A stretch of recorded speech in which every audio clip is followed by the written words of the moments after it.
Jersey Shore, where big breakers continue to roll on in, compliments of Tropical Storm Bertha, now very, very near Highlands, New Jersey, and that's where Rick Griffin's standing. We'll talk to him in just a moment, but our coverage continues.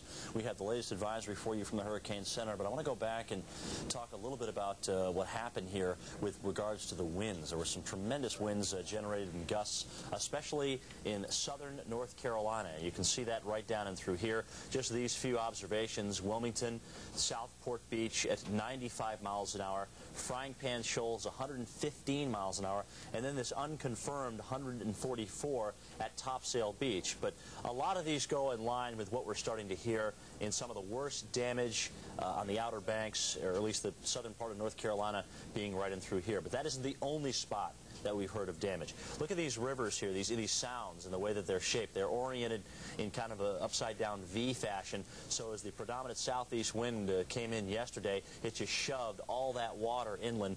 And you got to remember, folks, this area is almost at sea level. I mean, anywhere from 0 to maybe 20 feet above sea level, and that's about it.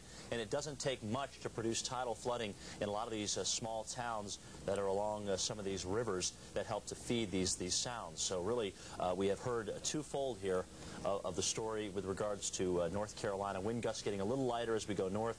Ocean City respectable at 63 miles an hour. Seaside Park at 54 miles an hour.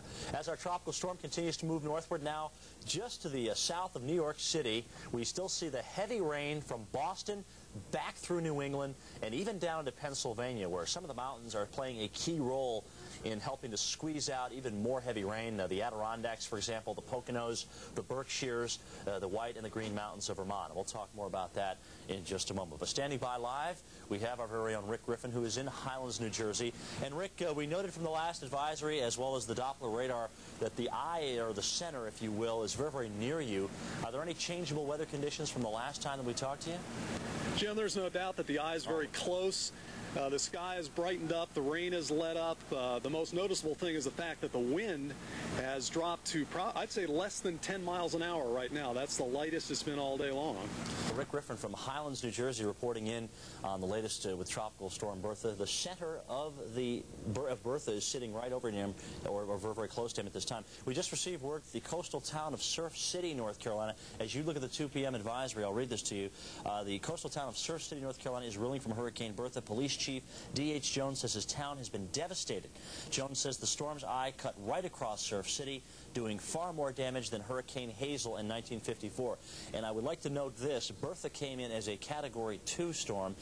Hazel, I believe, from talking to John yesterday, was a Category 4 storm. So this is just a tremendous to hear about this. We've heard reports of piers that have been blown away, not only outside in the ocean there, but also inland from the barrier islands. North Carolinians obviously measure a lot of their damage from hurricanes from Hazel, because that has been the worst one that has affected them. We take a look at the latest advisory. You can see winds still 50 miles an hour. We still got some squalls there as the eastern side of the storm, and its most potential side, continues to flow over the frictionless Atlantic Ocean waters. And of course, you start to encounter some of that friction once you hit the coastline here. And we have had reports of some very, very gusty winds around Montauk Point, with a squall that just worked through a little earlier on. Notice again the backside of the storm, seeing the clearings conditions south of the Chesapeake Bay, but still this swirl, which is what the governor of North Carolina is assessing, as well as the director from FEMA. We will pass that along to you.